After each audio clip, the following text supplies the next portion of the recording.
వెంటనే పరలోక సైన్య సమూహము ఆ దూతతో కూడా నుండి సర్వోన్నతమైన స్థలములలో దేవునికి మహిమయు ఆయనకి ఇష్టలైన మనుషులకు భూమి మీద సమాధానమును కలుగునుగాక అని దేవునికి స్తోత్రము చేయుచుండెను. ప్రార్థన చేసుకుందాం. దేవుని వాక్యము నిమిత్తం ప్రార్థన చేసుకుందాం. సర్వశక్తిమంతుడా, పరిశుద్ధాత్మ దేవుడా, ప్రియేకుడా, మహోన్నతుడా, ఓంకార స్వరూపుడా, నాద బ్రహ్మ, మహిమగల మా తండ్రి, నీకు వందనాలు. సృష్టికర్త, నీకు వందనాలు చెల్లిస్తూ ఉన్నాను. సకల ఆశీర్వాదములకు కారణభూతుడవు, సర్వోన్నతుడవైన దేవుడవు, నీకు స్తోత్రాలు చెల్లిస్తున్నాను. సకలమును కలుగ చేసిన వాడు, సమస్తమును సృష్టించినటువంటి వాడు, విశ్వ చక్రవర్తివి, నిన్ను కనపరుస్తున్నాం ప్రభువా. ఈ సమయంలో నీ అమూల్యమైనటువంటి, సుందరమైనటువంటి, జీవము కలిగినటువంటి, మహిమ కలిగినటువంటి వాక్యమును ధ్యానిస్తూ ఉన్నట్లుగా అమృతము లాంటి నీ వాక్కును మాకు జీవింపజేసే విధముగా మీరు మాట్లాడమని, మీ సత్యమును మాకు బయలుపరచమని, మీ మర్మమును మాకు బయలుపరచమని, వాక్యము వెనక ఉన్నటువంటి ఆత్మ సంబంధమైన మాటలు మాకు తెలియపరచమని యేసు ప్రభు నామములో ప్రార్థిస్తున్నాము తండ్రి. ఆమేన్. ప్రియమైనటువంటి దేవుని సంగమా, మన సంఘంలో చాలా మంది ఇండియాకి వెళ్ళటం జరిగింది. జనవరిలో రిటర్న్ వస్తాం. మీకు గుర్తున్నంత వరకు వాళ్ళ ప్రయాణాల కొరకు మీరు ప్రార్థనలో జ్ఞాపకం చేసుకున్నాడు. అలాగే సతీష్ అన్న హెల్త్ కొరకు, నా భార్య యొక్క హెల్త్ కొరకు మీరు ప్రార్థన చేశారు. చాలా సంతోషం, మీకు వందనాలు. మరి నేనైతే ఫుల్గా తెగించేసి ఉన్నాను. అసలు ఏం చేస్తారో చూద్దాం. చూద్దాం. మరి 2 నెలల కిందట ఆపరేషన్ జరిగింది. మరలా అదే ప్రాబ్లం రిపీట్ అవటం మరి మాకు బాధగానే ఉంది. రేపు మాత్రం టెస్ట్ చేసేటప్పుడు డెఫినెట్లీగా మీరు ఒక సాక్ష్యాన్ని మీరు వింటారు. రేపు ఎల్లుండి evening there is nothing inside the body.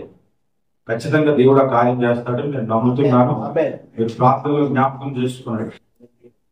అలాగే దేవుడు ఒక సూచన అడిగాను, ప్రభు కూడా ఆ విషయాన్ని బయటపరిచేలాగా మీరు ప్రార్థనలో జ్ఞాపకం చేసుకున్నారు.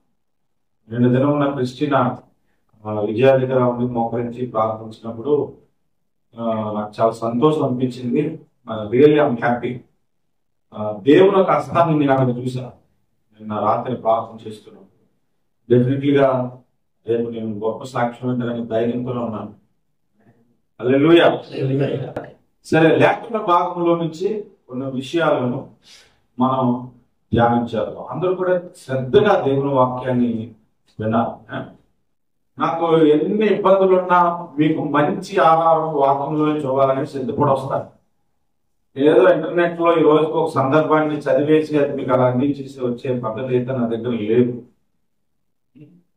ఇప్పుడు చూడండి, భోజనం పెట్టేటప్పుడు వాట్సాప్ లో భోజనం పంపిస్తే బాగుంటుందా? చాలా మంది కిట్లు వాట్సాప్ లో, కేక్లు వాట్సాప్ లో పంపిస్తారు కదా. అలాగా ఇంటర్నెట్ సందేశాలు మనకు పనికిరావు. దేవుడి దగ్గర సంపాదించుకోవాలి, దేవుడి దగ్గర మోకరించాలి, దేవుడిని అడగాలి.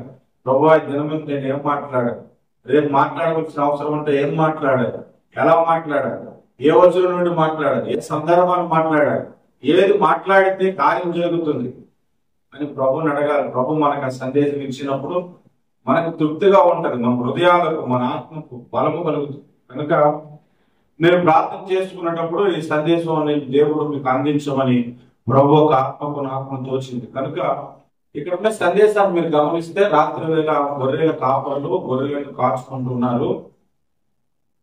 గొర్రెలను కాచుకుంటున్నటువంటి గొర్రెల కాపర్ల దగ్గరికి దేవదూత ఒకడు మొదట వచ్చాడు. దేవదూత ఒక ఆయన గొర్రెల కాపర్ల దగ్గరికి వచ్చాడు. చాలా మంది దేవదూత వచ్చింది అంటే నాకు చిరాకు చేస్తారు అలా చెప్తే. ఎందుకంటే దేవదూతలు అంటే ఆడవాళ్ళు అనుకుంటారు. అలవాటు ఏంటంటే దేవదూత అంటే మగవాడు. బైబుల్లో అసలు ఆడదూతలు చూసి కనబడలేదు నాకైతే ఇప్పుడు.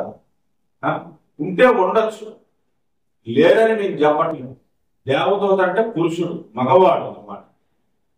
కాబట్టి దేవదూత అక్కడికి వచ్చాడంట. ప్రభువు దూత వారి యొద్దకు వచ్చి నిలిచాడు. 9వ వచనంలో ఉంది. లూకా సువార్త 8-9 వచనాలు చూస్తే, ఆ దేశంలో కొందరు గొర్రెల కాపరులు పొలంలో ఉండి రాత్రి వేళ తమ మందను కాచుకొనిచుండగా ప్రభువు మహిమ వారి చుట్టూ ప్రకాశించినందున వారు మిక్కిలి భయపడి ప్రభువు దూత ప్రభువు దూత ఆ గొర్రెల కాపర దగ్గరికి వచ్చి గొర్రెల కాపర దగ్గరకు వచ్చి ఆ కాపర దగ్గరికి ఏమని మాట్లాడుతున్నాడు 10 నుంచి మనం చదివితే, భయపడకుడే, ఇదిగో ప్రజలందరికీ కలగబో మహా సంతోషకరమైన సువర్తమానం నేను మీకు తెలియజేస్తున్నాను. దావీదు పట్టణమందు నేడు రక్షకుడు మీ కొరకు పుట్టి ఉన్నాడు. ఈయన ప్రభు అయిన క్రీస్తు. దానికి ఇదే మీ కానవారు. ఒక శిశువు బొత్తి పుట్టలతో చుట్టబడి ఒక తొట్టెలో పెట్టి ఉండటం మీరు చూచెదరని వారితో చెప్పాను. ఇప్పుడు నేను చదివిన వచనాల్లో అనేకమైన ప్రసంగాలు యూట్యూబ్లో ఉంటాయి. క్రిస్మస్ ఆనవాలు అని ఒక సందేశం ఉంటుంది. యేసు ప్రభు పుట్టాడు, దానికి ఇదే మీ కానవాలని ఆనవాళ్ళు ఎందుకు చెప్పాడు, ఆనవాళ్ళు ఉన్న ఆత్మ సంబంధమైన కార్యాలు ఏంటి అని ఒక సందేశం ఉంటుంది. వినండి. నేను ఇదివరకు చాలాసార్లు చెప్పాను, నా ప్రసంగాలు వినడం ఆప్షన్ కాదు, మస్ట్ అండ్ షుడ్ అని చెప్పేశాను. అంత ధైర్యంగా అలా చెప్తున్నాను అనుకో, నేను పబ్లిక్ తెలిసిన పెద్ద స్పీకర్ కాదు. అయినా కూడా అంత ధైర్యంగా చెబుతున్నానంటే ప్రభుత్వం నాకు ఉన్న అనుబంధాన్ని బట్టి ఆ టాపిక్ చెప్తాను. ఇక్కడ గమనించండి, ఈ రోజు మన సందేశం ఏంటంటే, దూతలు పాడిన పాటలో మనకు ఒక పాట ఉంది. వెంటనే పరలోక సైన్య సమూహము ఆ దూతతో కూడా నుండి సర్వోన్నతమైన స్థలంలో దేవునికి మహిమయు ఆయనకి ఇష్టలైన మనుషులకు భూమి మీద సమాధానం కలుగుగా కానీ పాట పాడారన్నమాట. ఒక దేవదూత గొర్రెల కాపరి దగ్గరకు వచ్చి యేసు జన్మమును గురించి తెలియపరిచినప్పుడు వెంటనే ఆ సందేశం అయిపోయిన వెంటనే దేవదూతల సమూహము వచ్చి పాటలు పాడటం మనం ఇక్కడ చదివాం. ఇప్పుడు మీకు ఒక ప్రశ్న వేస్తాను, శ్రద్ధగా. దేవదూత గొర్రెల కాపరుల దగ్గరకు వచ్చి ప్రకటించిన ఆ దేవదూత పేరేంటో తెలుసా మీకు? అక్కడ రాయబడిందా? లేదు, కానీ చెప్పగలం. చెప్పండి. పర్లేదు, చెప్పచ్చు. గాబ్రియల్. ఎందుకు ఇక్కడ వచ్చింది గాబ్రియల్? గాబ్రియల్ అయి ఉంటాడని మీరు ఎలా ఎక్స్పెక్ట్ చేశారు? మరియ దగ్గరికి వచ్చారు. సరే, నేను చెప్తాను. యాక్చువల్ గాబ్రియల్ కాదు. బైబిల్లో దేవుడు మనకు కొన్ని ఇంట్లు ఇస్తాడు ఎప్పుడు కూడా, దాన్ని మనం ఫాలో అయ్యింది. ఎప్పుడైనా ఒక సందేశాన్ని అందజేయాలంటే గాబ్రియల్ దూత సందేశాన్ని అందజేస్తాడు. ఓకే, ఒక సందేశాన్ని తెలియజేయాలి. దేవుడు భూలోకానికి ఒక సంగతిని తెలియపరచాలి అంటే గబ్రియల్ దూత భూమి మీదకి దిగి వస్తాడు, దేవుడు పంపిస్తాడు. గబ్రియల్ దూత అంటే ఆయన ఒక్కడు కాదు, ఆయన ప్రధానం. ఆ గబ్రియల్ దూత కింద కొన్ని కోట్ల మంది దూతల సమూహం ఉంటది అన్నమాట. ప్రతిసారి గబ్రియల్ దూత రాడు. గబ్రియల్ దూత సమూహంలో ఉన్న ఒక దూతను పంపించవచ్చు. మనోహ వైపు పొలంలో ఉంటుండగా సంసోను పుట్టబోతున్నాడు అనే సంగతి అక్కడ ఒక దూత వచ్చి చెప్పబడినట్టుగా ఉంది. ఎవరు వచ్చారో మనకు తెలియకపోయినా ఆ సమూహం నుంచి వచ్చారని మనం చెప్పుకోవచ్చు. గబ్రియల్ దూత దానియేలు దగ్గర కూడా వచ్చి సందేశం తెలియపరచాడు, యేసు జన్మమును గురించి కదా. సో మీరు దీన్ని అన్ని కాల్కులేట్ చేసుకొని గబ్రియల్ దూత అని చెప్పొచ్చు, ప్రాబ్లం లేదు. మీరు చెప్పిన దాంట్లో మీరు మిస్టేక్ చేసుకుంది ఏం లేదు. కానీ ఇక్కడ గబ్రియల్ దూత ఎందుకు కాడో కూడా నేను చెప్తాను, శ్రద్ధగా. బైబిల్లో ఎక్కడైనా సరే యుద్ధము జరగవలసి వస్తే మిఖాయేలు దూత వస్తుంది. బాగా గుర్తుపెట్టి, ప్రకటన గ్రంథం 12వ అధ్యాయంలో మిఖాయేలు దూతతో సైతాను పోరాడలేకపోయాడు. అలాగే మృతుల పునరుద్ధానం ఎక్కడ జరిగినా గబ్రియల్ దూత వస్తాడు. ఎందుకంటే యోధా పత్రిక 9వ వచనంలో మోసే పునరుద్ధానం జరుగుతుంది. అక్కడికి ప్రధాన దూత అయిన మిఖాయేలు వచ్చాడు, అపవాది వచ్చాడు, ఇద్దరు ఆర్గ్యుమెంట్ చేసుకున్నారని అక్కడ కనబడుతుంది. అలాగే యేసు ప్రభు రెండోసారి వచ్చినప్పుడు ప్రధాన దూత శబ్దముతో ఆయన ఆర్పాటముతో వచ్చును అన్నాడు. ప్రధాన దూత అని అక్కడ కూడా పెట్టించారు. ప్రధాన దూత అంటే మృతుల పునరుద్ధానం జరిగినప్పుడు అవస్థాన్ని చెప్పుకుంటున్నాం మిఖాయేలు దూత. ఈ మిఖాయేలు దూత ఏంటంటే పరలోకములో ఒక సైన్యం ఉంది, ఆ సైన్యానికి అధిపతి. ఇక్కడికి వచ్చి పాటలు పాడిన కూడా ఎవరు చెప్పండి? పరలోక దూతలు అన్నాడా, పరలోక సైన్య సమూహం అన్నాడా? అన్నాడా? పరలోక సైన్య సమూహం అక్కడికి వచ్చింది ఎవరు? దేవునికి స్తోత్రం. హల్లెలూయా, హల్లెలూయా. మిఖాయేలు దూత వచ్చి సందేశాన్ని తెలియవచ్చాడు. చాలా గంభీరంగా ఉంటాడు దేవదూత. దేవదూతలందరిలో భయంకరంగా గంభీరంగా ఉన్న వ్యక్తి, విస్తారమైన బాడీ కలిగిన వ్యక్తి, బలమైన వ్యక్తి ఎవరు తెలుసా మీకు? లూసిఫర్, సైతాను. వారు విశాల దేవుడని, దేహం కలిగిన వాడని యెహెజ్కేలు గ్రంథం 12 అధ్యాయాలు. కనుక మనం బైబిల్ చదువుతున్నప్పుడు కొన్ని సంగతులు నేర్చుకోవాలి. మన కనీసం మనకి ఇమాజినేషన్ ఉండాలి. ఇమాజినేషన్ ఏమి అని దైవ యొక్క యాజకుడు మనకి కనబడతాయి. సమూయేలు గ్రంథం అతడు తన కుమారుడు చనిపోయిన సంగతి తెలియగానే కింద పడి మెడ విరిగి చనిపోయాడు. అతని గురించి ఏమని రాయబడింది అక్కడ? అతను శరీరం ఎలా ఉంటుందని రాయబడింది? స్థూలకాయ అని ఉంటుంది. అంటే లావుగా ఉంటాడు అన్నమాట, బలంగా. సూక్ష్మం అంటే చిన్నది కదా, లావుగా ఉండే వ్యక్తి. అంటే అప్పుడు ఆయన ఎలా ఉంటాడు? లావుగా ఉన్నాడు యాజకుడు. నేను అనుకుంటాను యాజకుడికి బాగా మాంసం తెచ్చి పెడతారు కదా, తిని బాగా పరిశుద్ధుడు. బ్రాహ్మణులు పూజలు చేయడానికి వచ్చిన వాళ్ళు ఎక్కడో కానీ సన్నం ఉంటారు, కానీ ఆల్మోస్ట్ అందరికీ అడిగి నెంబర్ 1 బ్యాంక్ ఉంటారు. ఎందుకంటే అది చూడగానే అర్థమైపోతారు. మీరు కోమటోళ్ళు చూడండి, వాళ్ళు కూడా నెంబర్ 1 బ్యాంక్ ఉంటుంది. అది కోమటోడు అని ఈజీగా అందుకే చెప్తారు. మా ఊళ్ళో కోమటోడు వచ్చాడు. ఫస్ట్ సన్నగా వచ్చాడు, చిన్న బడ్డీ పెట్టుకున్నాడు. తర్వాత 1 సంవత్సరం తర్వాత లావ్ అయిపోయాడు, పొట్ట ముందుకు వచ్చి జూమ్ లాగా వచ్చేసింది, షాప్ కూడా పెద్దదైంది. కారణం ఏంటి అంటే ఆడు షాప్ లో కూర్చొని వెలవ పాఠం పెట్టుకుంటాడు, కొంత అన్ని అందుబాటులో పెట్టుకుంటాడు, దేనికి కదలదు. అన్ని ఇలా తీసేవాడు, అన్ని ఇలా ఇచ్చేది. అలా ఇచ్చి దాంతో పాటు ఇది కూడా ముందుకు వచ్చేసినారు. మనం చేసే ఉద్యోగాన్ని బట్టి కూడా ఆ వ్యక్తులు ఉంటాడని ఎక్స్పెక్ట్ చేయొచ్చు కదా. కొంతమందికి పిల్లలు పట్టలేదనుకో, డాక్టర్ దగ్గరికి వెళ్తే నువ్వు ఏ ఉద్యోగం చేస్తావు అడుగుతారు. ఎందుకంటే అటు చేసే ఉద్యోగాన్ని బట్టి కూడా కొన్ని డౌట్స్ అయ్యాయి. నాకు మోకాలు అరిగింది, డాక్టర్ గారి దగ్గరికి వెళ్ళి చూపించుకున్నాను. నువ్వేం జాబ్ చేస్తానని, నేను చెప్పాడు జాబ్ చేస్తానన్నా, అందుకే అరిగిందని చెప్పి. అంతే చెప్పాడు. ఏ జాబ్ చేస్తావు అంటే పలానా దగ్గర పని చేస్తారు, అంటే ఎక్కువ దిగే పనులు ఉంటాయి కాబట్టి నీకు అడిగింది. కాబట్టి మనం ఏం చదివినా ఇమాజినేషన్ ఉండాలి. ఆ సందర్భం ఏంటి, అక్కడ ఏం జరుగుతుంది అనేది ఆలోచిస్తే అక్కడికి వచ్చిన దూత ఎవరో మనం ఊహించగలం, తెలియపరచగలం. అక్కడికి మిఖాయేలు దూత వచ్చి సందేశాన్ని అందజేశాడు అన్నమాట. మిఖాయేలు దూత వచ్చి సందేశాన్ని అందజేసిన తర్వాత పరలోక సైన్య సమూహము ఆ దూతతో కూడా నుండి సర్వోన్నతమైన స్థలములలో దేవునికి మహిమని ఒక పాట పాడారు. దేవునికి స్తోత్రం. ఇప్పుడు ఆ వచ్చిన మీకు ఏం అర్థం అవుతుంది? పరలోకంలో ఏముందని అర్థం అవుతుంది చెప్పండి? ఒక సైన్యం ఉంటాం, అంటే ఆర్మీ ఉంది అక్కడ. పరలోకంలో కూడా ఆర్మీ ఉంది.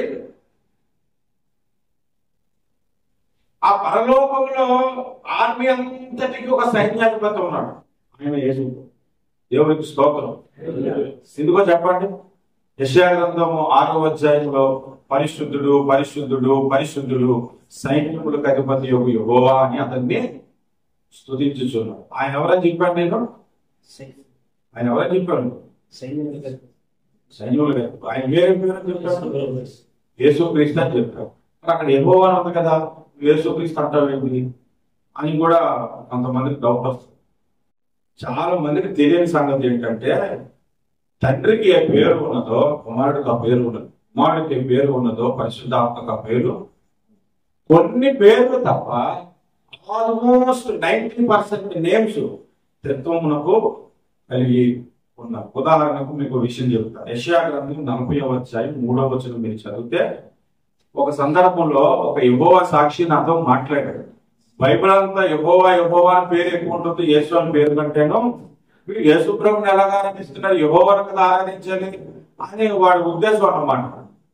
సరే, వాడికి నేను ఆన్సర్ చెప్పాను. యెషయా గ్రంథం 43లో ఏముంది చూడండి. 43లో అక్కడ ఒక ప్రవచనం ఉంటది ఒక వ్యక్తిని గురించి. ఆలకించుడి, ఆలకించుడి, అడవిలో ఒకడు ప్రకటించుతున్నాడు, అడవిలో ఒకడు ప్రకటించుచున్నాడు.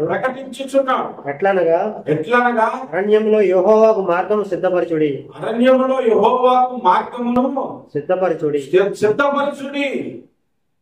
చాలు. అడవిలో ఒకడు ప్రకటిస్తున్నాడు.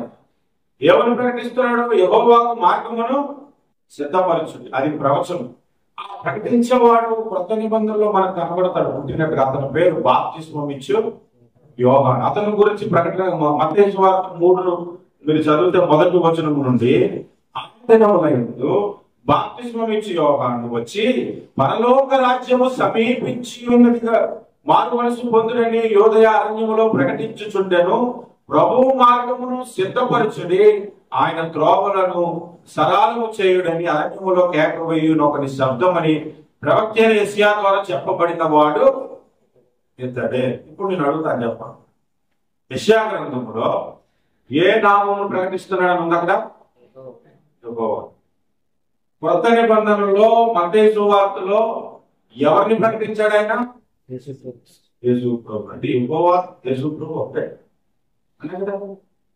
యేసుకే పేరు ఉన్నదో అదే పేరు తండ్రి అయిన దేవునికి ఉన్నది అనటానికి యోహాను సువార్త 17వ అధ్యాయంలో కూడా యేసు ప్రభు వారు ప్రార్థన చేస్తున్నప్పుడు ఒక మాట పలుకుతారు చూడండి. అది యేసు ప్రభు చేసిన ప్రార్థన 17వ అధ్యాయం మొదటి వచనం నుండి చూస్తే యేసు ప్రభు చేసిన ప్రార్థన అధ్యాయం.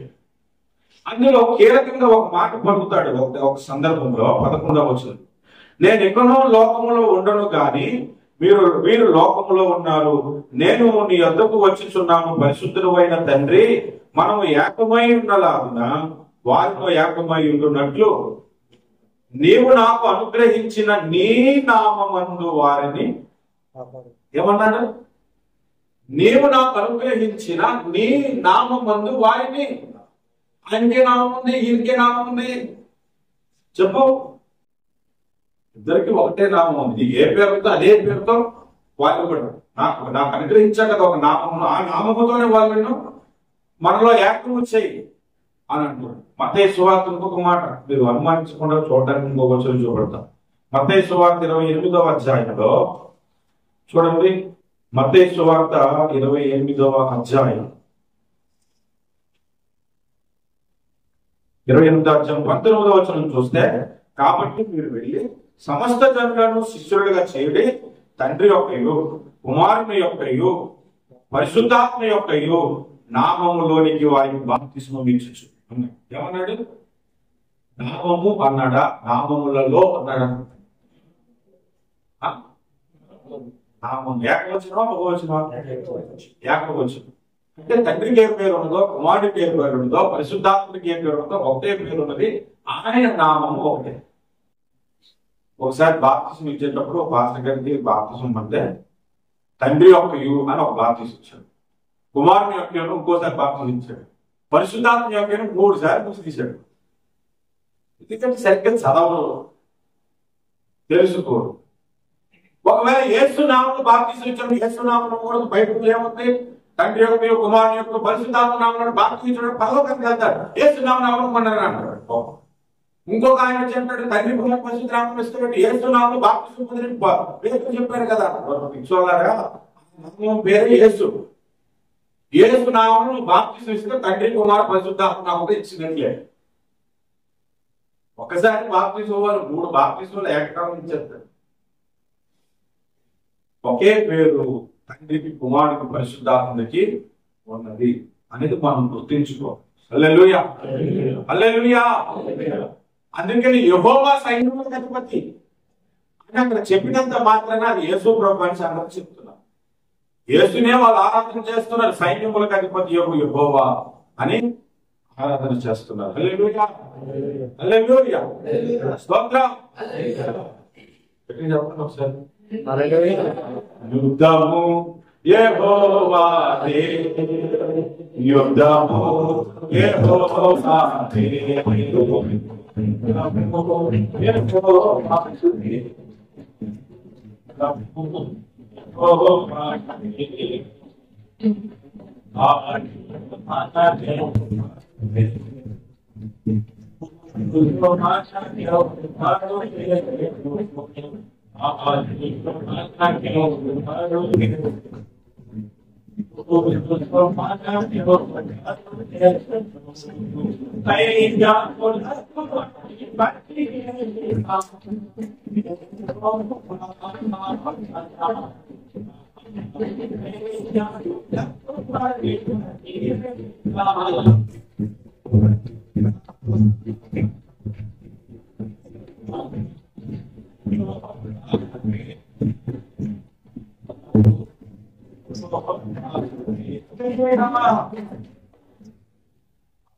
సైన్యం ఉంటుంది మనకు పరలోకం ఏముంది ఆత్మ ఉంది ఆత్మ ఎందుకు ఉంటుందండి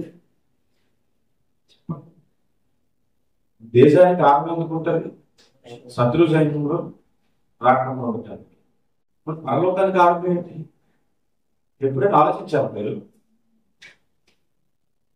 ఇప్పుడు ఆ ప్రసంగం చెప్పాను అనుకోండి టైం ఉండదు మాకు అందుకే బైబుల్ స్టడీస్ మెసేజెస్ ఉన్నాయని 100 సార్లు చెప్పుకుంటాను ఆ ప్రసంగాలు పెళ్ళిన దాంట్లో చెప్పాను సైన్యం ఎందుకు దేవుడు ఏర్పాటు చేశాడో నేను చెప్పాను అయినా మీ కొరకు ఒక ఇంటి చెప్తాను యేసు క్రీస్తు తర్వాత యేసు క్రీస్తుకు సమానమైన బలము కలిగినోడు ఒకడున్నాడు ఆయన అపవాది దేవుని పర్మిషన్ లేకుండా ఎప్పుడైనా వాడు వచ్చేవచ్చు వాడిని అడ్డుకోవాలంటే ఒక సైన్యాన్ని పెట్టాడు వాడిని ఆపటానికి దేవుడు ఒక సైన్యాన్ని సిద్ధపరిచాడు అసలు సైన్యం ఎందుకు వచ్చింది అంటే బైబిల్ స్టడీస్ లో మీరు క్లియర్ గా మీరు వినండి బైబిల్ యూట్యూబ్ లో మనకు ఉంటాయి మెసేజెస్ ఇక్కడ ఒక విషయాన్ని చెప్తాను పరలోకములో ఆర్మీడ్ ఉన్నది పరలోకములో అనేక సంగతులు ఉన్నాయి పరలోకం అంటే కొంతమంది ప్రసంగాల్లో చెప్తారు మనం చచ్చిపోయి పరలోకం ఇద్దంత ఏమీ లేదు హల్లెలూయా అనుకోమన్నాడు అంటే దిగుతాను ఎంతకాలంతో చెప్పండి ఉదయం మొదలుపెట్టి సాయంత్రం దాకా హల్లెలూయా అంటే దోస్తుంది పడుకోలేదు హల్లెలూయా అంటాం ఎంతో దానికి పరలోకానికి ఎందుకు పోవడం పరలోకం అంటే అలా హల్లెలూయా చెప్పుకునేది కాదు బాబు మానగా రాత్రి పగలు దేవదూతలు స్తుతిస్తున్నారని ఉంది అంటే అర్థం ఏంటంటే ఒక సెక్షన్ ఒక దూతలు వచ్చి స్తుతించిన తర్వాత ఇంకో టర్న్స్ వస్తుంది అన్నమాట ఇంకొక బ్యాచ్ చూస్తే అలా ప్రభువుకి నిత్య దూతం జరుగుతూనే ఉంది అని అర్థం అంతేగాని అక్కడ గెలవాలంతా పరలోకానికి సరిపోవడానికి పరలోకి వెళ్తే తల్లి అనుకోవడం కాదు తల్లి అనుకోవడమే ఉండటం అయితే జయించువానికి నా సింహాసనం ఇస్తున్నాను ఎందుకు అన్నాడు సింహాసనం అంటే పరిపాలన చేసేదే కదా అక్కడ ఎందుకు ఇస్తానన్నాడు అక్కడ కూర్చొని ఫోటోస్ తీసుకోవడానికా చెప్పండి ఎందుకు ఇస్తారన్నాడు అక్కడ ఉండి పరిపాలించేది ఉంది పరలోకంలో వెహికల్స్ ఉన్నాయి యేసు ప్రభు ఒకసారి యెహెజ్కేలు గ్రంథం 1వ అధ్యాయంలో ఒక వెహికల్ మీద వచ్చే కేరూబులను వెహికల్ మీద దిగి వచ్చే దానికి చక్రాలు ఉన్నాయంట ఆత్మలు ఉన్నాయంట కేరూబులు ఉన్నాయంట ఎంత విచిత్రమైన అసలు పరలోకం అనేది ఊహించుకోవాలి కానీ మీరు బైబిల్ చదువుతున్నప్పుడు ఎంత గొప్ప రాజ్యాన్ని దేవుడు మనకి ఇస్తున్నాడు అనిపిస్తుంది ఇంకో విషయం చెప్పడం పరలోకం గోరపడదు ఎందుకంటే చెప్తాను మేము సింగపూర్ వచ్చిన కొత్తలో శని ఆదివారం సెలవు మీకు డ్యూటీ లేదు అన్నాడంటే ఒక బ్యాగ్ తీసుకొని 4 జీసెట్లు 2 జీ ప్యాంట్లు పెట్టేసుకొని కెమెరా కొనుక్కొని దానికి 2 రీల్ వేసేసుకొని ఎక్కడ కార్ కనపడితే అక్కడ ఎంఆర్టీ కనపడితే అక్కడ బిల్డింగ్ కనపడితే అక్కడ ఫోటో తీసుకొని మళ్ళీ లొకేషన్ దొరుకుతుందో బాగా మళ్ళీ దొరుకుతుందో బాగా తీసేసుకోవచ్చు ఇంటికి ఎరువులు లేక అలగొట్టు లేక అనేసి అన్నమాట ఎవరైనా ముస్తాబు వెళ్తారంటే అది చూడటానికే ఒక 4-5 సార్లు ఇప్పుడు ఎవరైనా రమ్మంటే ఏనాడుతావు 5 సార్లు చూద్దాం కోరుకుంటుందే లేదు కోరుకుంటేసింది ఒకసారి ముస్తాబు వెళ్తే నేను అనుకున్నాను ఆలోచించి దాదాపు 2 సంవత్సరాలు ఇటువంటి వచ్చాను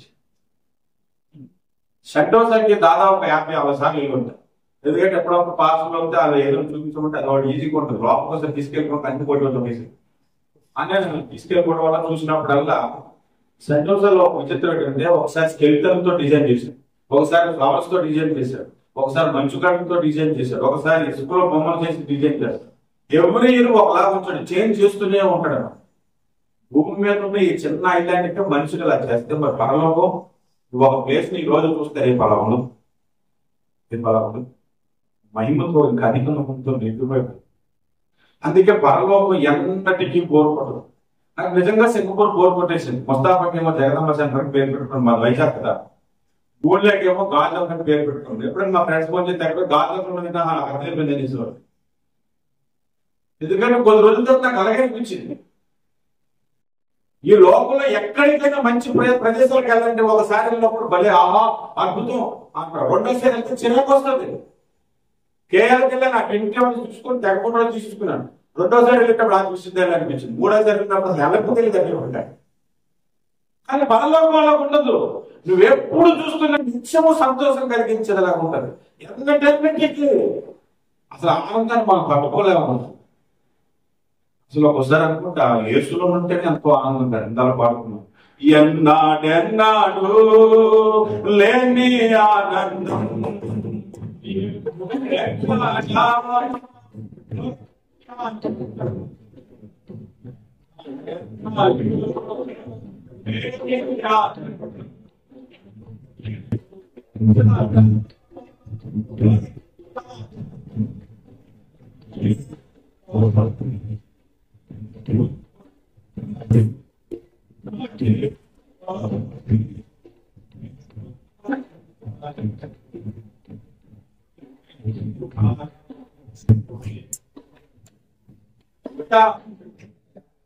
మాకు ఎన్ని ప్రాబ్లమ్స్ ఉంటే సంతోషించడానికి కారణం అంటే చేసేది.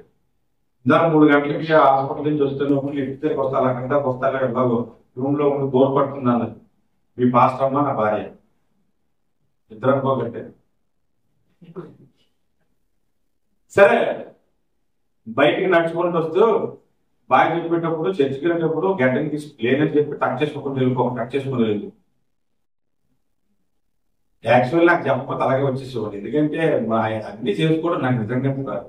నా మొక్క అందంగా కనపడాలని కోరికే లేదు నిజంగా. ఇంకా చెప్పింది కాదని వచ్చి గడ్డని చేసుకుని ప్యాంట్ ఐరన్ చేసుకుని కొద్దిగా ఎక్స్ట్రా బాగుంటుందని 4 కూడా వేసుకొచ్చాను. దేవునికి స్తోత్రం. అలా చెప్పిన తర్వాత మళ్ళీ నేను ఇంటికి వచ్చాక కన్ఫర్మేషన్, రెడీ అయ్యావా, చెప్పినట్టు తయారయ్యావా? నేను నీకు బాబు ఆల్రెడీ గుండె జబ్బుతా అక్కడ నీకు ఎందుకు ఇక్కడ సంగతి ఎలాగలుగుతాను, మళ్ళీ లైట్ పెట్టి నేను చూడాలన్నా, అందుకే లైట్ పెట్టి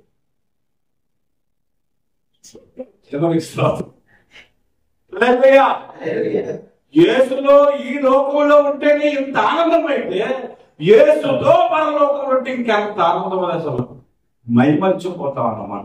యేసు సౌందర్యాన్ని చూస్తే అసలు కొన్ని కోట్ల యుగాలైనా సరే చూడాలనిపించేంత అందంగా అంటారు దేవుడు. దేవునికి స్తోత్రం. ఒకడు అంటాడు నల్ల బుక్ అండి, నల్ల బుక్ అండి. మన బైబిల్ అంటారు నల్ల బుక్ అండి. బాబు అది చదివితే నీ హృదయాన్ని కూడా తెల్లగా చేసే బుక్ అండి. దేవునికి స్తోత్రం. అందులో తెల్లని దేవుడు ఉన్నాడు, మీకులా నల్ల దేవుడు లేడు. దేవునికి స్తోత్రం. హల్లెలూయా. ఎంత గొప్ప దేవుడు మనం కలిగి ఉన్నాం. ఆ పరలోక సైన్య సమూహం అక్కడ ఒక పాట పాడారు, అది మన సబ్జెక్ట్. ఏం పాట పాడారు? సర్వోన్నతమైన స్థలములలో. ఆ పాట తెలుసా మీకు?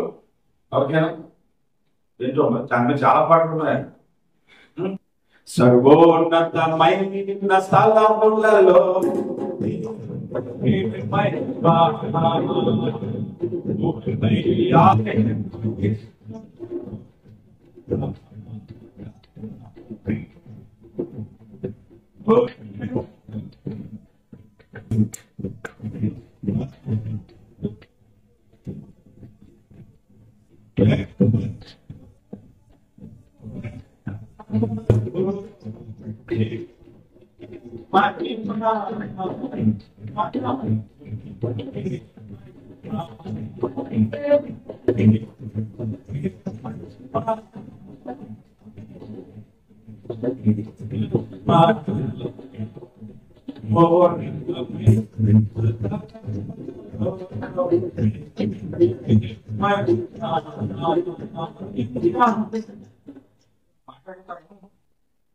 వాళ్ళు పాట పాడేటప్పుడు సందర్భానుసారంగా పాడుంటారా?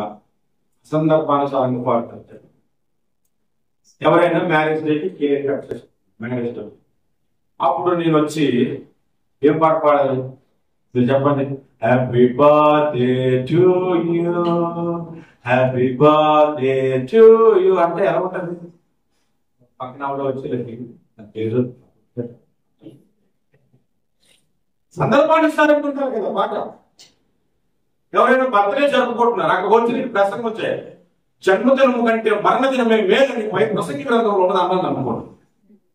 మరి ఇప్పుడు కూడా జన్మదినానికి నాకు ప్రసంగికులుగా పిలవడం సందర్భానుసారంగా ఉండాలి.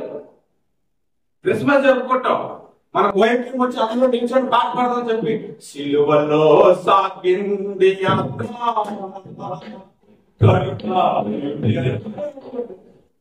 ఎలా ఉంటుంది? అప్పుడు ఎలా పాడాలి? ఏ పాట పాడాలి చెప్పండి? ఉజ్జీవంగా యేసు జన్మం గురించి పాడాలి. అంటే దేవదూతలు సెన్స్ ఉంటుంది కదా, సందర్భానుసారంగానే పాడతారు కదా. అసందర్భంగా పాడతారు ఎవరైనా పాటలు పాడరు. కానీ ఇప్పటికీ నేను మర్చిపోవాలని విషయం ఏంటంటే నా పెళ్లిలో ఆయన పాట పాడాడు. ఎన్నిసార్లు చెప్పుకుంటారో నాకు ఇప్పటికీ కూడా గుర్తు. నా పెళ్లిలో రిల్గాంగ్ వేసుకొని దాని మీద ఉంటే మా మాస్టర్ గారు వచ్చి మైక్ తీసుకొని 3 నాళ్ళ ముచ్చటి కోసం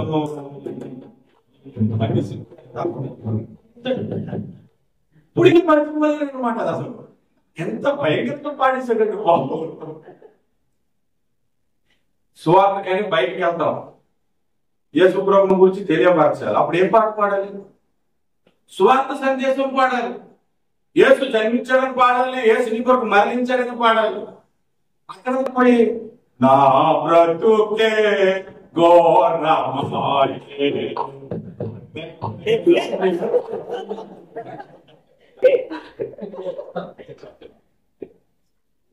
ఈ పాట కొట్టండి, ఈ పాట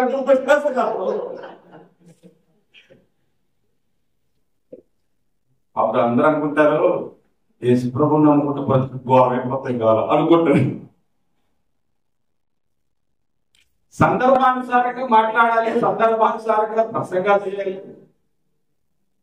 భయ్యా భయ్యా ఓకే, సందర్భానుసారంగా మాట్లాడాలి కూడా. మా ఆవిడ బాగాలేదు, హాస్పిటల్కి వచ్చి ఏం మాట్లాడతారు? వచ్చి ఏం పర్వాలేదు, దేవుడు మనకు ఉన్నాడు, దేవుడు మనకు సహాయం చేస్తాడు, దేవుడు మిమ్మల్ని ఆదరిస్తాడు అని అన్నారా? లేదంటే అప్పుడు వచ్చి సిస్టర్ మీరు బాగా ఆలోచించుకుని ఏదో పాపం చేసి ఉంటారు అందుకే స్థితి అని అంటారు. ఆయన అక్కడ ఉన్నాడు. ఇక్కడ అంట హేమా బైబిల్ కాలేజీలో 4 సంవత్సరాలు స్టడీ చేశాడు. మనం కొడుకు పుట్టి చనిపోతే మా ఇంటికి వచ్చి కొత్త నిబంధన ప్రకారం మనకు శోధన రాకూడదు, నీకు శోధన ఎందుకు వచ్చిందో మాకు అర్థమవట్లేదు, నీ హృదయాన్ని బాగా పరీక్షించుకో అని చెప్పాడు. నా భార్య అంటే కాదు యోగ మరి శ్రమించడం పాత నిబంధన చెప్పాను కదా, కొత్త నిబంధన ప్రకారం మనకు రావాలి అని అన్నాడు. నేను అన్నాడు శోధన సహించేవాడు ధన్యుడు ఉంది, శోధన రానివాడు ధన్యుడు ఉందా? బైబిల్లో చూపించాను. అది కొత్త నిబంధనలోనే ఉంది. ఎక్కడుంది? కొత్త నిబంధనలో. శోధన రాకుండా మనం ఎలా చెక్కబడతామండి? ఒక రాయిని చెక్కాలంటే శుద్ధి ఉండాలి చెక్కడానికి. మనిషి హృదయాన్ని చెక్కాలంటే కఠినమైన మాటలు ఉండాలి, ఒక్కోసారి శోధన ఉండాలి, శ్రమలు ఉండాలి, ఇబ్బందులు ఉండాలి, కష్టాలు ఉండాలి. అప్పుడు నలగబట్టబడి దేవుడి స్వరూపం వస్తుంది. ఉదయం బాత్రూంలోకి వెళ్ళి కొంచెం కళ్ళకి నీళ్ళు వచ్చాయి. ఏంటి అసలు ఎంత అనుకున్నా నేను 100 అనుకుంటే 100 కూడా ఫెయిల్ అయిపోయేలాగా జరుగుతున్నాయి అనేది అని నేను అనుకున్నాను. అనుకొని బ్రష్ చేసుకుంటే దేవుడు నా హృదయాన్ని ప్రేరేపణ చేస్తున్నాడు. నువ్వు ప్రార్థన చేసినప్పుడు అది కావాలి ఇది కావాలని అడుగు, నా స్వరూపం కావాలని అడుగుతావు. నా స్వరూపం మన నీ దగ్గర రావాలంటే కష్టపడాలి, నాకు కష్టపడాలి.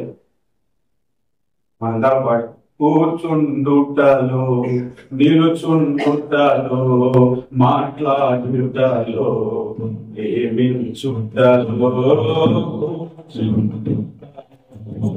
మాట్లాడుటలో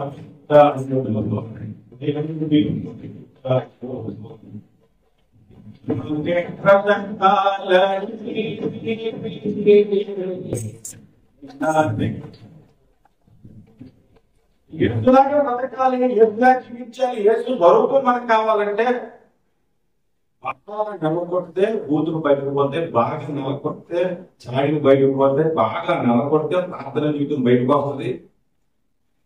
అప్పుడే కరెక్ట్గా దేవుని స్వరూపంలోనికి రాగలరు. కనుక సందర్భానుసారంగా ఆదరించడం నేర్చుకోవాలి, సందర్భానుసారంగా పాడటం నేర్చుకోవాలి, సందర్భానుసారంగా వాక్యం చెప్పడం నేర్చుకోవాలి, సందర్భానుసారంగా పలకరించడం నేర్చుకోవాలి. హల్లెలూయా హల్లెలూయా. ఇప్పుడు దేవదూతలు పాడిన పాట సందర్భానుసారం అని చెప్పడానికి నాకు చెప్పవచ్చు. సందర్భానుసారంలో మనకి అక్కడ వినిపిస్తున్నాడు. ఏమిటో చెప్పండి? పరలోక సైన్య సమూహము దూతతో కూడా ఉండి, ఏ దూతతో కూడా ఉండి? మిఖాయేలు దూతతో కూడా ఉండి సర్వోన్నతమైన స్థలములలో అన్నాడు. ఏమన్నాడు? స్థలములలో. స్థలము అంటే స్థలములలో అంటే మెనీ ప్లేసెస్, చాలా ల్యాండ్స్. అది ఏం ల్యాండ్స్? ఉన్నతమైన అంటే హై అన్నమాట. ఐలాండ్ తెలుసా? జెంటిక్ ఐలాండ్ ఉంది మలేషియా. ఎందుకంటే దానికి పైకి వెళ్తే మేఘాల కింద కనబడదు. దీనికి పైకి వెళ్ళాను కాబట్టి మీరు వెళ్ళుంటే మాకు మీరు తెలుసుకోవచ్చు. నేను జెంటిక్ ఐలాండ్ పైకి వెళ్ళి పట్టణంలో నుంచి కిటికీలో నుంచి కిందకు చూస్తే మేఘం కింద ఉన్న ఆకాశం అంత ఎత్తున్నాయి అనమాట. ఐలాండ్స్ బస్సులాగా వెళ్తుంది, అంత హైట్ ఉంటాయి కాబట్టి ఐలాండ్స్. దానికి మించిన హైట్ మలేషియా ఎక్కడ లేవు. అలాగే హిమాలయ ప్రదేశానికి ఎత్తైన మంచు కొండలు ఉంటాయి, అంతకు మించిన హైట్ పోతుంది అక్కడ ఉండవు. హైట్ అన్నమాట ఉన్నతమైనదంటే దానికంటే ఇంకా ఆపలేవు ఇంకోటి ఉండదు అని అర్థం. అంటే బెస్ట్ ప్లేస్ ఇంకోటి ఉందన్నమాట. సర్వోన్నతమైన స్థలం అన్నాడు దాన్ని. సర్వోన్నతమైన స్థలం అని అంటే మీరు ఆలోచించండి, అసలు ఉన్నతమైన అన్నింటిలో కలిగి తనకు బెస్ట్ అనమాట. దానికి మించి ఇంకోటి ఉండదు. స్థలము అనలేదు, స్థలములు అన్నాడు. ఒకవేళ మీరు ఆలోచించండి, ఒకసారి మన వాక్యం చదివేటప్పుడు ధ్యానం చేసేటప్పుడు ఒక వచనంలో ఎన్ని కనబడుతుంది చూడగలిగితే మీకు అర్థం అవుతుంది. నేను అందుకే చెబుతున్నాను, జాగ్రత్తగా మీరు ఆలోచించండి. పరలోకం కంటే ఉన్నతమైన స్థలం ఉంటాయా? ఉండవు. ఉండనప్పుడు ఈ సర్వోన్నతమైన స్థలములు అని అన్నప్పుడు అది ఏమై ఉండాలి? పరలోకములోనే ఇంకా ఉన్నతమైన స్థలములు ఏవో ఉన్నాయి. ఇప్పటి వరకు ఆ స్థలములలో దేవునికి మహిమ కలగలేదు. గుర్తుపెట్టు. ఆ ఉన్నతమైన స్థలములో మనలను తీసుకు వెళ్ళటానికి యేసు ప్రభు వారు యోహాను సువార్తలు 14వ అధ్యాయంలో మన గురించి ఒక మాట మాట్లాడేది చూడండి. యోహాను సువార్త 14వ అధ్యాయము ఎవరైనా చదివి సహాయం చేయండి. వచనం చూసి రెండవ వచనం. నా తండ్రి ఇంట అనేక నివాసములు కలవు, లేని ఎడల మీతో చెప్పుతాను, మీకు స్థలము సిద్ధపరచ వెలుచున్నాను. నేను వెళ్ళి మీకు స్థలము సిద్ధపరిచిన ఎడల నేనుండు స్థలములో మీరు ఉండులాగిన మరలా వచ్చి నా యొద్ద నుండుటకు మిమ్మల్ని తీసుకొని పోదును. యేసుప్రభు ఎందుకంటే పరలోకం చెప్పండి. మనకి స్థలం సిద్ధపరచడానికి, దేని సిద్ధపరచడానికి? స్థలము. మనకి ల్యాండ్ ప్రిపేర్ చేస్తున్నాడు. భూమి మీద ఒక ల్యాండ్ కొనుక్కొని దాన్ని లోన్ కట్టి తగలాడుతున్నాను నేనైతే. యేసు ప్రభు ఆయన అంగీకరించినందుకు, ఆయన వరకు నువ్వు భక్తి జీవితం చేసుకున్నందుకు ఒక ల్యాండ్ ప్రిపేర్ చేయడానికి వెళ్తున్నాడు.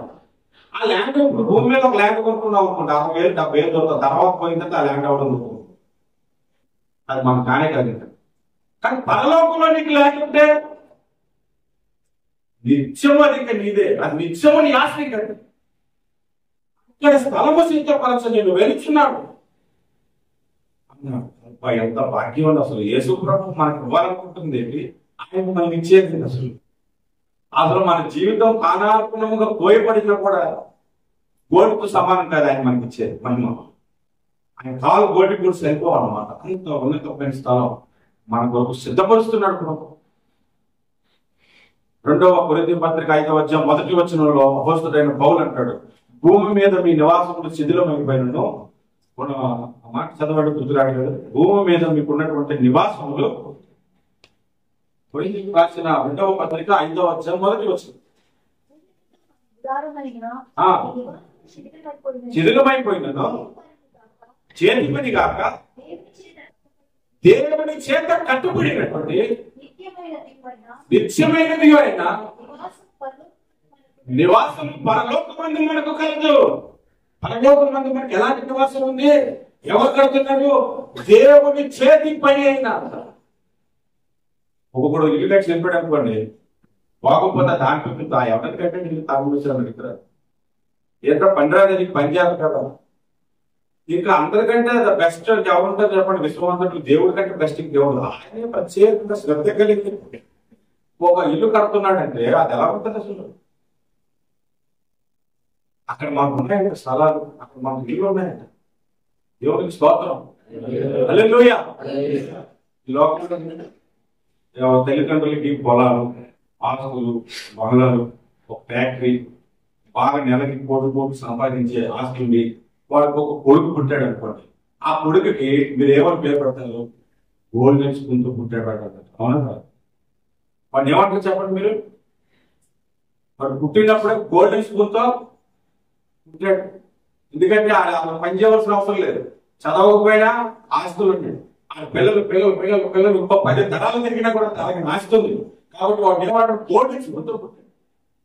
మధ్యకాల అనౌన్స్మెంట్కి వెళ్తూ రోజా ఎమ్మెల్యే ఎంపీఆర్ ఎమ్మెల్యే రోజా జగన్ గురించి అంటాడు. ఆయన ఏమో ఆస్తులు చికెన్ ఏంటంటే ఆయన మీకులాగా ఆ మానవుని మోసం చేసి వచ్చినాయని కాదు, ఆయన పుట్టిన గోల్డెన్ స్పూన్ తో పుట్టాడని పెట్టి అంత ఆస్తులు ఉన్నాయి. నేనంటున్నా అసలు వాళ్ళందరూ కాదు గోల్డెన్ స్పూన్ తో పుట్టింది. యేసుని అంగీకరించిన గోల్డెన్ స్పూన్ తో పుట్టాడు. దేవుడికి నువ్వు నేను పుట్టక ముందే మనకి స్థలాలు ఏర్పాటు చేసేసాడు. మన మీద ఒక ప్రణాళిక ఉంది. మనము గోల్డెన్ స్పూన్ తో పుట్టాం. చనిపోయిన తర్వాత ఆస్తిని అనుభవించడానికి వెళ్ళబోతున్నాం. అట్లాంటి స్థితి, అలాంటి ఉన్నతమైన స్థలాలు ఉన్నాయి. అంటే దేవునికి ఎందుకు మహిమ కలగలేదు? ఆలోచించండి, ఎందుకు కలగలేదు? పరలోకంలో దేవునికి మహిమ కలగకపోవడం ఏంటండి అనంటే, పరలోకంలో దేవునికి మహిమ కలుగుతూనే ఉంది. ఆ స్థలములలో మహిమ ఎందుకు కలగలేదంటే ఇంకా మనం అక్కడికి వెళ్ళలేదు. మనం అక్కడికి వెళ్ళిన తర్వాత దేవుడు మనకిచ్చే ఆస్తిని చూసి, దేవుడు మన కొరకు ఏర్పాటు చేసే ఇల్లులను చూసి, దేవుడు మన కొరకు ఏర్పాటు చేసే నివాసులను చూసి అత్యానందంతో ప్రభువుని మనం స్తుతించినప్పుడు దేవునికి మహిమ కలుగుతుంది. హల్లెలూయా, హల్లెలూయా.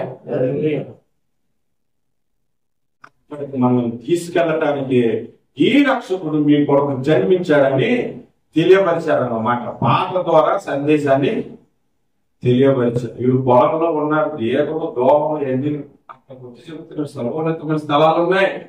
నేడు మీ కొరకు రక్షకుడు పుట్టాడు.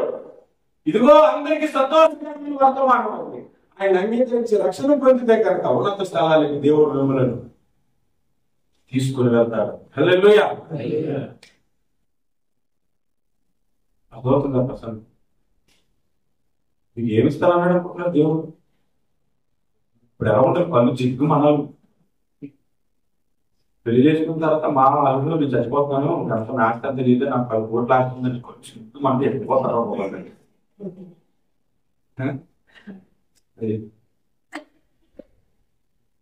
మా రూమ్లో రూములు అంటే హాస్టల్లో ఉండేది. అందరూ బ్యాచిలర్స్ వచ్చాం. ఒక్కొక్కరికి పెళ్లి సంబంధాలు జరుగుతున్నాడు, ఫోన్లో మాట్లాడుతుంటారు. వాడు అంటాడు, అమ్మాయి పోత పని అలవైంది కానీ డబ్బుందా అనగా ఆడి మాటలు కూడా ఆడు కొన్ని సిగ్గుపడిపోతుంటాయి. దాస్తుందంట సంపాదించుకుంటూ వచ్చారు కదా. మనకి దేవుడు వారనుకున్న ఆస్తి ఎట్లాంటిదంటే అసలు మన కళ్యాణం కూడా చిగ్గు అనిపోవాలి. ఎక్కడికి వెళ్ళా సార్ దేవుడికి స్తోత్రం. కొంతమంది క్రైస్తవులు ఇల్లు కట్టుకుంటారు, పోయి ఇల్లు కట్టుకున్నాం పోయి అని పోతే పరలోకంలో పోలేదు కదా, శివగొట్టుకోవద్దు. అసలు ఇల్లే కట్టుకోలేదని బాధపడతారు కొంతమంది. పోతాం పోయి ఎంతకాలం ఉంచుతారు చెప్పు? అసలు ఇల్లు కంటే ఇల్లు అన్నాడు దానికి దేవుడికి స్తోత్రం. ఎందుకంటే వరద వచ్చినది మునిగిపోదు, భూకంపాలు వచ్చినది కూలిపోదు. సియోనులో మనకు ఇల్లులు ఉన్నాయి. అది నిత్యమైన పునాదట. కీర్తన గ్రంథం అంటారు, అది నిత్యమైన ఎన్నటికి కదలనిది నిత్యము నిలిచి నివాసమైనటువంటి అక్కడ మనకు సర్వోన్నతమైన స్థలాలు. అక్కడలో కూడా మళ్ళీ మంచి ప్లేస్ ఉంటుంది. ఉన్నతమైన స్థలాల్లో నీకు నాకు స్థలంలో ఉన్నాయి. అక్కడికి పోయి మనం ప్రభువుని స్తుతించే దినాలు ఉన్నాయి. దేవునికి స్తోత్రం. రెండవ మాటలు ఏం చెప్పారంటే, దేవదూతలు పాడుతున్న పాటల్లో పరలోకము గురించి చెప్పారు. అన్నిటికంటే బలహీనమైన ఈ లోకముల గురించి చెప్పారు.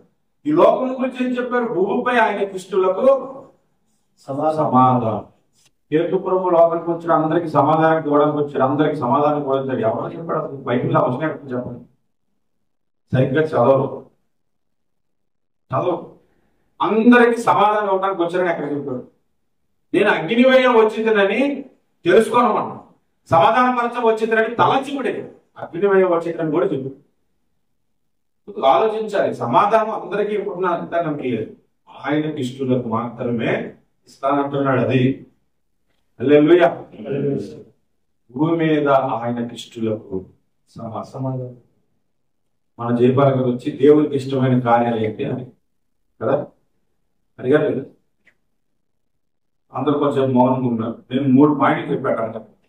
తర్వాత ఆయన అనుకున్న పాయింట్ ఎవరో బ్రదర్ చెప్పి ఆయన చిత్తానుసారంగా చేయవాడట. బ్రదర్ చెప్పండి, ఎవరు మీరే చెప్పారని అడిగి నేను 3 పాయింట్లు ఏం చెప్పాను? యథార్థవంతులు ఆయనకు ఇష్టం. బైబిల్ ఎక్కడ ఉంది? సామెతల గ్రంథం 11:32లో ఉంది. ఇంకా ఎవరు ఆయనకు ఇష్టం? విశ్వాసం కలవారు ఆయనకు ఇష్టం. బైబిల్ ఎక్కడ ఉంది? హెబ్రీ పత్రిక 6వ అధ్యాయంలో ఆయన కొనుక్కోబడక మునుపు ఆయనకు కొనుక్కోబడక మునుపు ఆయనకి ఇష్టడై ఉండేను కనుక ఆయన కొనుక్కోబడు ఆయనకి ఇష్టం. అదే హెబ్రీ పత్రిక 13వ అధ్యాయంలో ఉపకార ధర్మకార్యములు చేయ మరొకటి, ఇవి ఆయనకు ఇష్టమైన కార్యములు. హల్లెలూయా. చేద్దాం అంటే కొద్దిగా దేవుడు సంతోషపెట్టండి. ఆయన ఇష్టం తయారవుతాను. ఆయన ఇష్టడిగా నీవు ఉంటే నీ హృదయంలో సమాధానం. ఆయన ఇష్టడిగా నీవు ఉంటే నీ హృదయము సమాధానంతో నిండుకోవడం కాదు, సమాధానకు అధిపతి అయిన యేసయ్య నిన్ను పరిపాలిస్తాడు. యెషయా గ్రంథం 9లో సమాధానకు అధిపతి అని ఉంది. అధిపతి అంటే పరిపాలించేవాడు. సమాధానకు అధిపతి. ఆ సమాధానం నీ హృదయంలో ఉండేలాగా చేయగలిగిన వ్యక్తి ఒకే ఒకడు, యేసుక్రీస్తు ప్రభువు. దేవునికి స్తోత్రం. మా చేయలేడు, మీ నాన్న చేయలేడు, మీ బంధువులు చేయలేరు, స్నేహితులు చేయలేరు, అసలు ఎవ్వరు కూడా అంత సమాధానం అవ్వలేరు. మంచి సమాధానం మనకు దొరికేది ఎక్కడంటే యేసు. గొర్రెల కాపులకి ఆ వర్తమానం విని ఆ పాట వింటుంటే అనిపించింది, అబ్బా హృదయం నిండిపోయింది, ఎంత గొప్ప సమాధానం చేశారు కదా. నేను ప్రభు నమ్ముకోకుండా చాలా గుడి తిరిగాను. ఎప్పుడు కూడా హృదయంలో సంతోషం లేదు. సంతోషం ఉన్నట్లు నటించి కోతి డ్యాన్స్ వేసుకుని తిరగడం తప్ప పని రాదు. హాల్తో ఫ్రెండ్స్ తో జోక్ వేసుకోవడానికి తప్ప పని రాదు. సరదాగా వాళ్ళతో ఆ పండుగ ఈ పండుగ చేసుకోవడం తప్ప ఎప్పుడు. నా జీవితంలో ఫస్ట్ టైం చర్చిలో పోయినాను. చర్చిలో కూర్చుని ఎవ్వరూ లేరు. అక్కడ మాత్రం సమాధానం నా హృదయాన్ని తాకుతున్నట్టు అనిపించింది. నెమ్మది అనిపించింది. యేసయ్య పాటలు వింటే నెమ్మది అనిపించింది. దేవుని మాటలు వింటే నెమ్మది అనిపించింది. ఆయన నా కొరకు చనిపోయాడు, నా కొరకు తిరిగి వచ్చాడు, నాకు పరలోకం ఇస్తున్నాడని ఆ మాటలు వింటుంటే హృదయములు ఎంత సమాధానం తెలుసా. ఎన్ని కష్టాలు నీకు వచ్చినా మరణం తర్వాత నా జీవితం వేరు, నా స్టైలే వేరు అనే సమాధానం నీ హృదయంలో పెట్టు.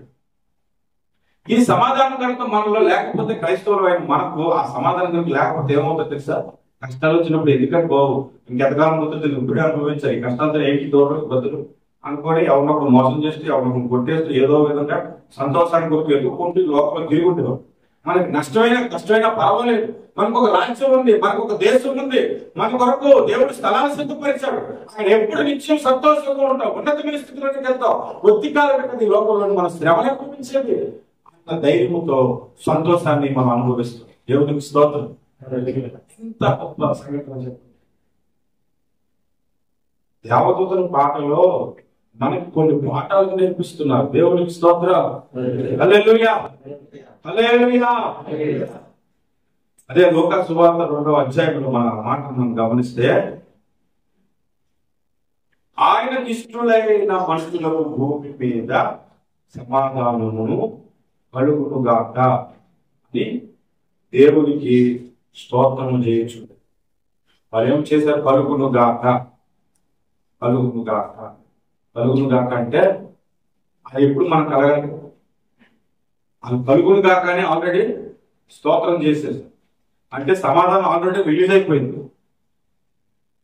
మనం అది పొందుకోవాలి అంటే ఆయన దృష్టిలో ఉంటాయి, ఆయన దృష్టిలో. ఈ క్రిస్మస్ లో వచ్చిన ఒక దరిద్రమైన అలవాటు ఏంటంటే క్రైస్తవుల్లోని ఆ మంతులోనే ప్రార్థనా జీవితం తగ్గిపోతుంది, ఆ మంతులోనే గోతి డ్యాన్స్ చేస్తారు, ఆ మంతులోనే తెగ పనులన్నీ చేస్తారు. ఎప్పుడు చేసే భక్తి జీవితాన్ని కొనసాగిస్తూ కొత్త బట్టలు వేసుకో తప్పలేదు, ఎప్పుడు నీ ప్రార్థన జీవితంలో ఇబ్బంది లేకుండా కొనసాగిస్తూ కేక్ కట్ చేసుకో, పర్వాలేదు. సువార్త అందజేయడానికి మన ప్రభు మన కొరకు జన్మించాడని ఆనందాన్ని తెలియపరచడానికి ఆ రోజు డాన్సెస్ తెలియవచ్చు, తప్పేం లేదు. నేను తప్పని అనను. కానీ అన్ని విడిచిపెట్టి అది ఒక్కటి దాని మీద ఫోకస్ ఏంటంట. అప్పుడు వచ్చి భరతనాట్యం ఏంటి, అప్పుడు వచ్చి బ్రేక్ డాన్స్ ఏంటి. చాలా కాలం క్రిందట విజయవాడలో మెగా క్రిస్మస్ అని ఒకటి జరుగుతుంది. అప్పుడు 2006 ఆ టైంలో అక్కడ ఉన్నాను. నేను రోడ్డు మీద నడుచుకుంటే వెళ్తే ఆ బోర్డు చూసి అదే రోజు డేట్ లో అక్కడ జరుగుతుంది కదా, ఖాళీ ఏం చేస్తా వెళ్ళిపోతుంది నడుచుకుంటే అదే జంకణ గ్రౌండ్ ఏదో అదే వాడు ఆ గ్రౌండ్ లో జరుగుతుంది. విజయవాడ దగ్గరలో జరుగుతుంటే అక్కడికి వెళ్ళాను. మెగా క్రిస్మస్ ఇప్పుడు పాటలు బిగిన్ అవుతుంటే అందులో ఒక వచ్చేసి పుట్టేనండి ఓ పాపి ఓ పాపి ఓ పాపి అని. ఆ పాట ఏంటి, ఆ పాడుతున్న పాట ఏంటి. గుంటూరు విజయవాడ జిల్లాలో వాళ్ళు పాట పడతారంటే సినిమా పాటలు పాడతారు. అక్కడే చూసాను, ఏసు మాత్రం అక్కడే చూసాను. గుంటూరు జిల్లాలో ఏసే మాలేసిన తర్వాత ఆయన స్టేజ్ మీద సౌండ్ రాగానే ఇలాగ వచ్చేస్తారు. స్వార్థ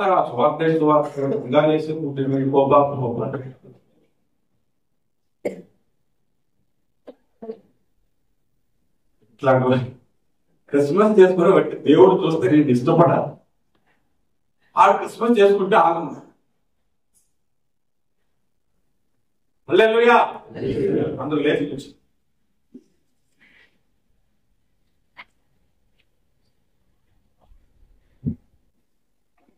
విశ్వాసం మనకు సమాధానం తెచ్చింది. దేవునికి స్తోత్రం. హల్లెలూయా. సంతోషంగా ఉందాం. ఓట్ల ఆస్తికి పోయినా సరే సంతోషంగా ఉండొచ్చు, ఆరోగ్యం పోయినా సరే సంతోషంగా ఉండొచ్చు, రాకపోతే ఇంకా సంతోషంగా ఉండొచ్చు. ఇట్లాంటి స్థితిని మనకు కలిగించిన యేసయ్యకి స్తుతి చెల్లిద్దాం. హల్లెలూయా. ఉన్నతమైన స్థలములలో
స్తోత్రం దేవా, కనికరం గల దేవా, స్తోత్రం. బ్రదర్స్ అండ్ సిస్టర్స్, మనం క్రీస్తునందు నీటి బాప్తిస్మం ద్వారా పుట్టినప్పుడు గోల్డెన్ స్పూన్ తో పుట్టాం. గోల్డెన్ స్పూన్ తో పుట్టాం. నిత్యము తరగని ఆస్తితో పుట్టాం. 10 తరాలకు తరిగిపోయే ఆస్తి కాదు, 100 తరాలకు తరిగిపోయే ఆస్తి కాదు, నిత్యము తరగని ఆస్తితో మనం పుట్టాం. గోల్డ్ తెచ్చుకుంటూ పుట్టాము. యేసు మనకు అంత గొప్ప భాగ్యం ఇచ్చాడు. చాలా మందికి భాగ్యం లేదు. ఎన్నిసార్లు ప్రసంగం చేసి ప్రభుని అంగీకరించమని చెప్పి అంగీకరించే మనసు లేదు. మనం గోల్డ్ తెచ్చుకుంటూ పుట్టాం. సమాధానం మన హృదయాల్లో ఏలటానికి దేవుడు తన మాటలు పలికాడు. గొర్రెల కాపుని యేసుని చూసి సంతోషించి ఆయనను గురించి ప్రచురించడం మొదలుపెట్టారు. వాళ్ళు ప్రచురించేటప్పుడు ఏం ప్రచురించారో మీరు ఎప్పుడు గమనించారా? రక్షకుడు పుట్టాడు అని మాత్రమే కాదు, దేవదూతలు పాడిన పాట కూడా చెప్పాడు. సర్వోన్నతమైన స్థానంలో మనకు మహిమ కలుగుతుంది, ఆయనకు మహిమ కలుగుతుంది, ఆయన ఇష్టమైన వారికి సమాధానం కలుగుతుంది. ఆ సమాధానం ఇవ్వటానికి యేసు లోకంలో జన్మించారని వారు ప్రచురం చేశారు. ఎంత గొప్ప దేవుని మనం కలిగి ఉన్నాం, ఎంత మహిమగల దేవుని మనం కలిగి ఉన్నాం. ఆలోచించి ఈ సమయంలో కంప్లీట్ గా సరెండర్ అయిపోవాలి. ప్రియమైనటువంటి పిల్లల, మనం దేవుని మందిరానికి వస్తే అక్కడ అపిరెన్స్ ఎలా ఉందనేది చూడద్దు ఎప్పుడు కూడా. చాలా మంది అది చూసే వాక్యానికి దూరం. అక్కడ వాతావరణం ఎలా ఉంది అనేది చూస్తారు, అక్కడ పండ్లు ఏదైతే చూస్తున్నారు సింగపూర్లో అయితే, అక్కడ భోజనం బాగుంటుందా లేదని చూస్తున్నారు కొంతమంది,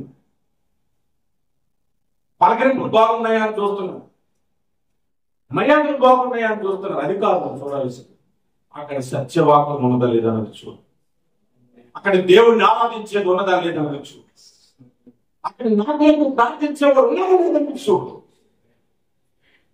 ఇట్లాంటి చోట నీవు ఉంటే దైవ సందేశాల చేత దేవుడు నీ హృదయాన్ని నింపి నిన్ను బలపరిచి తన రాజ్యంలో ఉన్నతమైన స్థలములలో ఉన్నతమైన మహిమలోనికి మనలను తీసుకొని వెళ్ళే దేవుడు మనకు స్థలము సిద్ధపరచ వెళ్ళాడు. ఆ స్థలములో మనలను ఉంచడానికి, నేనున్న స్థలంలో మీరు ఉండులాగా నేను మరలా వచ్చి మిమ్మల్ని తీసుకొని వెళ్తానన్నది దేవుడు మనం కలిగి ఉన్నాం. హల్లెలూయా, స్తోత్రం. ప్రేమగల మా తండ్రి, ఇక్కడున్న ప్రతి బిడ్డను జ్ఞాపకం చేసుకున్నాను. ఇండియాకి వెళ్ళిన సహోదరుని జ్ఞాపకం చేస్తూ, ఈ వర్తమానం ఆన్లైన్ ద్వారా వింటున్న వారిని జ్ఞాపకం చేస్తూ, ఎంతమంది వినబోతున్న వాళ్ళందరి జీవితాలు ఆశీర్వదించారు. ఇక్కడ వాక్యం విన్న వారి హృదయాలు కూడా నీ వాక్యతో నింపారు. సంతోషిస్తున్నాం. మా హృదయాల్లో సమాధానం సమృద్ధిగా ఏరును దక్క, సమాధానం పాడు చేసే దురాత్మ శక్తులను వేస్తున్నాము. ఇదిగో నాయన, కూటమి ప్రారంభానికి ముందే ఇదిగో హెల్త్ బాగాలేని వరకు ప్రార్థనలు గడిపాం. ప్రార్థనలు ఆలకించాం. యేసు క్రీస్తు నామములో ఆయన అద్భుతమైన స్వస్థత వారికి ఇస్తున్నట్టు పొందడం. నీ మహిమలో నుంచి అడుగుతున్నాను ప్రభావ, సహాయం చేయండి. నీ మహిమతో మమ్మల్ని నింపమని మా పరిచయం విస్తరించి విశాలపరచమని ప్రార్థిస్తున్నాను. నేను మహిమ వచ్చే పిల్లలుగా మనల్ని దీవించి వాక్యం వెళ్ళు వారి హృదయాలకు సమాధానం నుంచి బయటకు వెళ్ళడానికి సహాయం చేయండి. యేసు నామంలో ప్రార్థిస్తున్నాము తండ్రి. నిల్చొనే ఉందా పాట పాడుతుండగా ప్రభుకి కానుకలను సమర్పించుకుంటూ. Please subscribe to our channel, press the notification button and like our videos. Thank you for watching.